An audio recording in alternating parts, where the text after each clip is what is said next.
Unahin ko na muna mga kababayan na pasalamatan si Madam Lourdes Lee dyan po sa Hong Kong kasi nagpadala po ng 10,000 pesos na cash donation para sa mga nasalanta ng bagyong si Christine.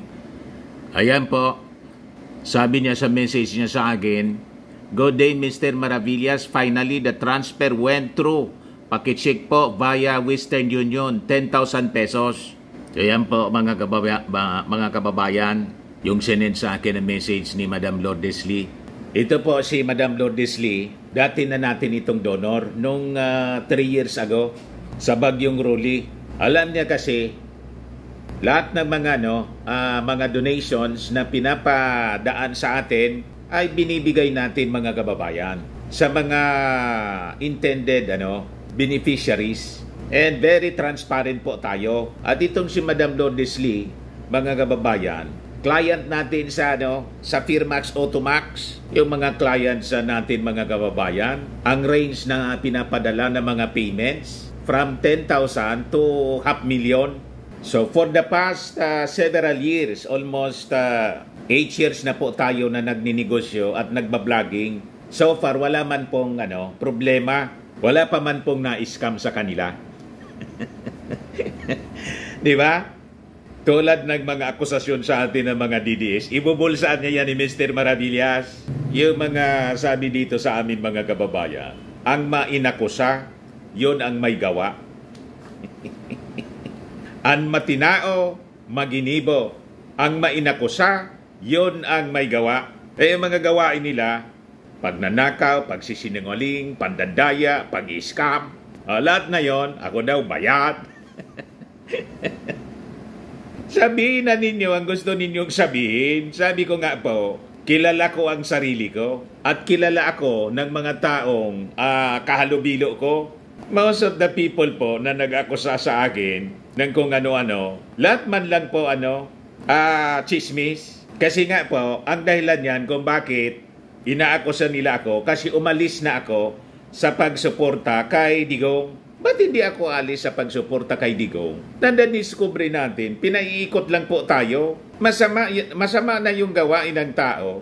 Isusupport pa natin. Isabi ko nga, nung panahon na sumusuporta kay Digong, yung last part na lang nung 2020 or 2021 yata, panahon ng pandemonyo, naging diktador na siya. Gustong pagabulin po sa bahay, pasukin yung bahay, akyat bahay na daw po, para tusukin ng bakulam. Yung mga ayaw magpabakulam, sabi ko, wala na to. Wala nang pagrespeto talaga sa human rights. Sa 5 years nating pagsuporta kay Digong, wala mga kababayan ni isa sa mga DDS ang nag-akusa sa akin na bayad ako ni Digong. So pag sumusuporta sa mga Duterte, walang bayad pala yon. Pag tayo sumuporta sa ating Pangulong Bongbong, bayad na. Di itanong ninyo sa Palasyo Malacanang. You accuse me of being bayaran. Sabi po sabi sa batas, ang sino mang nag-akusa, siya yung magpatunay. The burden of proof is on the accuser. Patunayan ninyong bayad ako. Di ba? Ang dali-dali naman. Pumunta kayo sa Presidential Communications Office, tingnan ninyo kung naka-payroll ako. O, di ba? Pag nakakita kayo ng payroll ko, may pirma ko doon na tinanggap ko ang bayad, sige, patunayan ninyo. Sigurado ako, wala kayong makukuha na ebidensya. Bayaran ako halimbawa ng 50,000, 100,000, 150,000 pa, hindi ko tatanggapin po. Bakit? Payak.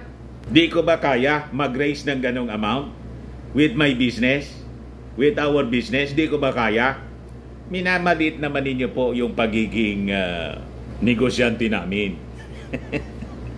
Di ba?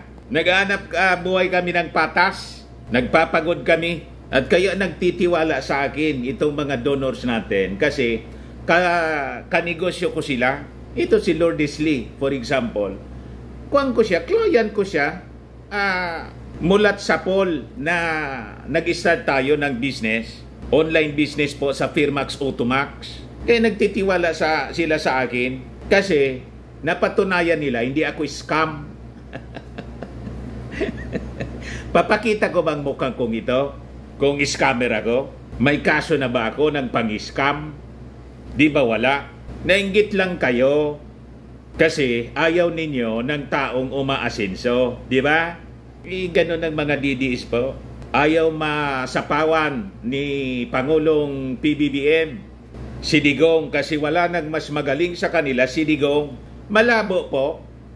Wala sa kalingkingan po ng ating Pangulong Bongbong Marcos, si Digong. Yan ang katotohanan. Pati sa pag-uugali po. O tingnan ninyo ngayon, mga kababayan, yung lahat ng paninira nila, dito mga kababayan sa tumama sa atin na mga pagbaha, lagi nilang sinasabi, nasaan na yung 5,500 na mga flood control projects daw. Isabi nga natin paulit-ulit, itanong ninyo kay Digong, kasi 6 years siya na umupo bilang Pangulo, nasaan yung 11,340 na flood control projects all throughout the country?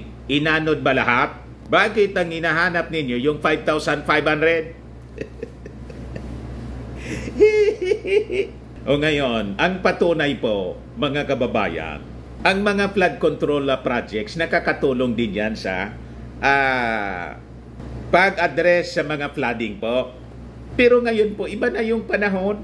Kaya nga pinare-review ng ating Pangulong Bongbong Marcos yung mga flood control projects sa buong bansa para magkaroon po ng master plan tayo. National master plan. Pati yung dito sa amin, ipinag-utos niya yung revisit ng Bicol River Basin, kasi yung mga hindi binaha na po, yung Metro Naga, pati dito parte sa amin sa Albay, koroniktado sila, mga kababayan, koroniktado siya. At ngayon hinahanap na rin nga ni Marcos. 2018 pala, mga kababayan, nag-allocate na dito, panahon ni Digong, 142 billion. Ay 132 yata, i-check ko muna.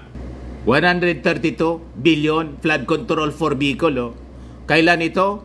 Allotted since 2018 for Bicol provinces. Sabi dyan, Senator Marcos seeks accountability for 132 billion flood control funds for Bicol. Kita ninyo na, mga kababayan, panahon pa pala ni Digong. So dapat ang managot nito yung previous administration. Dapat ipaliwanag ni Mark Villar. Hanap kayo ng diferensya. Kaya nga sabi natin, mga kababayan, ang mga argumento nila walang laman. Tingnan ninyo ngayon sa Valencia, Spain. Sabi ko nga dito sa post ko, baka i-blame naman nila sa ating Pangulong Bongbong Marcos, pati yung sa Spain. Pati yung mga flooding sa Europe, sa Canada, in other countries. Kasi ganun ang mindset ng mga DDS po. Matindi po. 95 people die in devastating floods in Spain. Yan po. Ganun katindi. Yan po. Ganyan katindi yung devastation po. So yung baha po, mga kababayan, kahit saan may flooding, ibig bang sabihin mahina yung mga leaders doon, mga kababayan? Lampa ba? Inutil ba? Ang ibig sabihin lang yan, mga kababayan, talagang umiba na yung panahon ngayon. Mas matindi na po yung mga pag-uulan. Sa tindi ng pag-uulan ngayon as compared sa mga previous years, decades ago, kaya po hindi na kinakaya ng ating mga flood control systems. Kaya nga po kailangang i-update siya.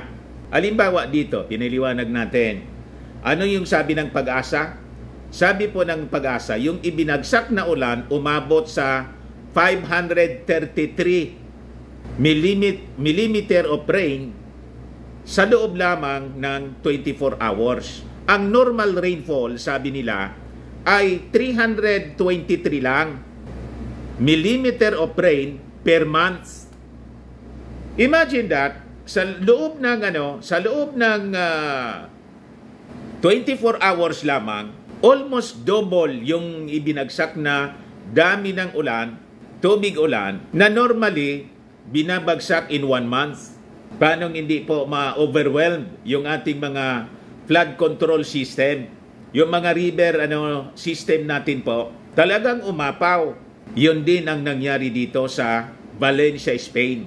Naintindihan na ninyo mga moron. So ang dapat natin gawin, i-address siya. Ito na ngayon ang revisit ng ating Pangulong Bongbong. Hindi po nagpapatinag ang ating Pangulo. After ng mga relief operations na ginawa niya, inspection yung mga damages, balik siya sa mga normal na trabaho. In kapon nga po, 90 na mga ambulances ang dinistribute niya sa Cebu. Yan po, at ang utos na niya mga kababayan, huwag titingnan ang politika. Kahit yung mga lugar na hindi kaalyado, hindi lahat ng mga taga doon sa Cebu province, na mga municipalities, sumuporta sa ating Pangulo. Yung gobernador, siyempre, sumuporta si Garcia. Pero sa municipalities po, hindi man po BBM. So ang utos ng ating Pangulo, huwag tingnan ang politika sa pagsiservisyo sa ating mga mamamayan. Tingnan ninyo sa Naga.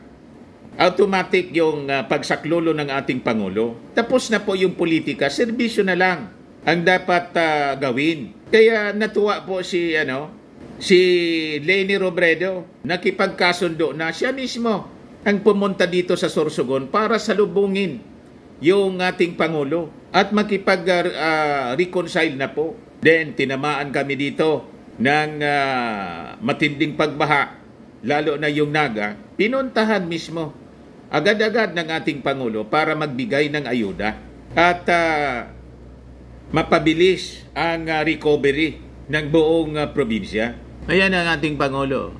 Sabi dito sa release ng Presidential Communications Office, pinangunahan ni Pangulong Ferdinand Marcos Jr. sa Quirino Grandstand ang send-off ng 90 patient transport vehicles patungo sa mga lokalidad ng Bohol, Cebu, Negros Occidental, Northern Samar, Rizal at Pangasinan bilang pagpapatuloy ng PCSO Medical Transport Vehicle Donation Program. Bahagi ng pagdiriwang ng 90th anniversary ng PCSO, inihayag ni PBBM sa seremonya ang kahilingan sa mga LGU na alagaan at patagalin ang PTVs. Ayon sa Pangulo, ang distribusyon ng emergency vehicles ay tugon ng PCSO sa kanyang panawagan na bumalik sa charity work at siguruhing walang palakasan sa pag-atid ng tulong sa mga lugar na nangangailangan. Walang palakasan po, kahit hindi kaalyado. Lahat ng Pilipino, presidente yung ating Pangulo.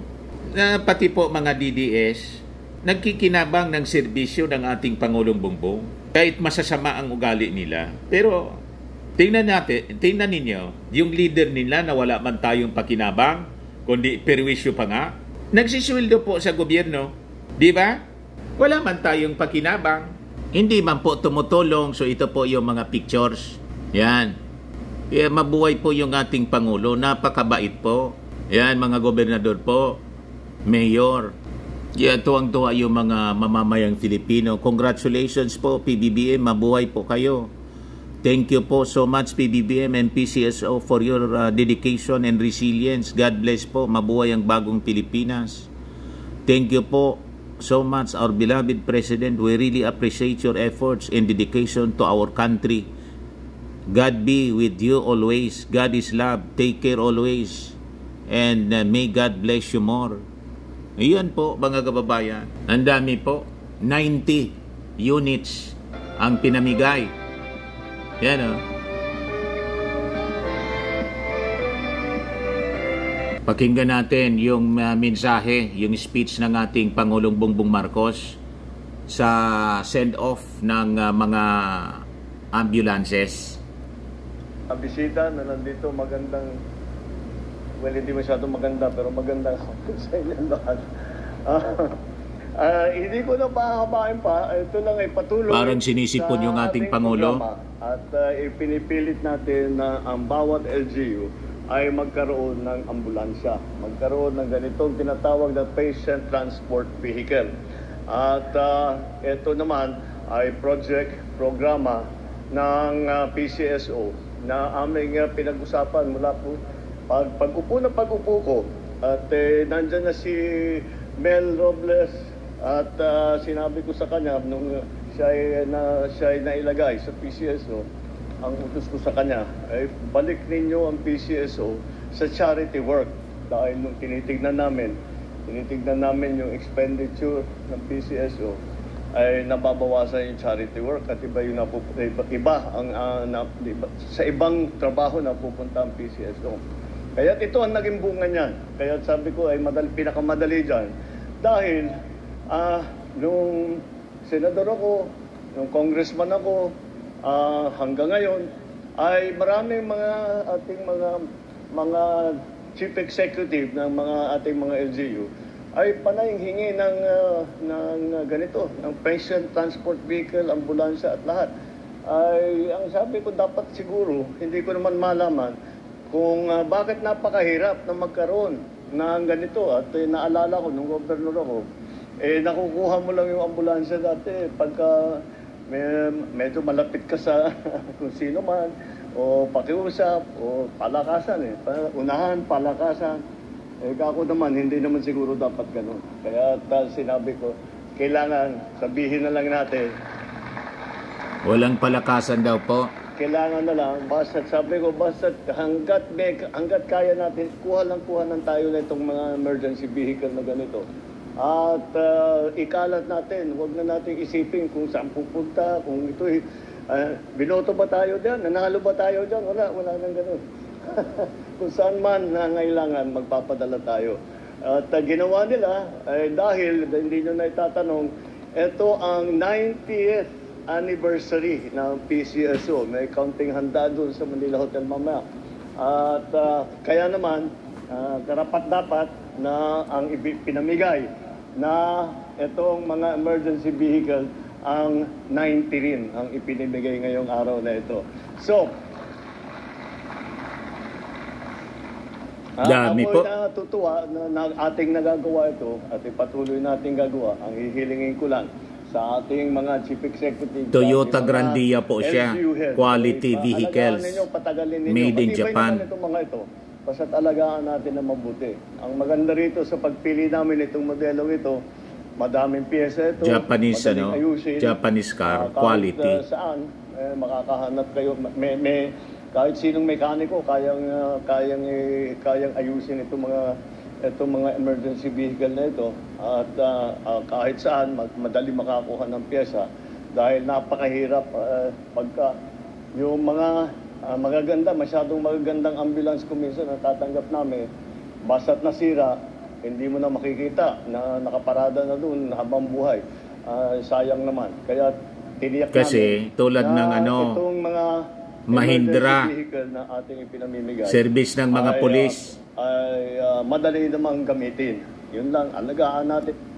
Remember mga kababayan, during the time of Noynoy Aquino, may Mahindra vehicles, patrol vehicles ng PNP, made in India.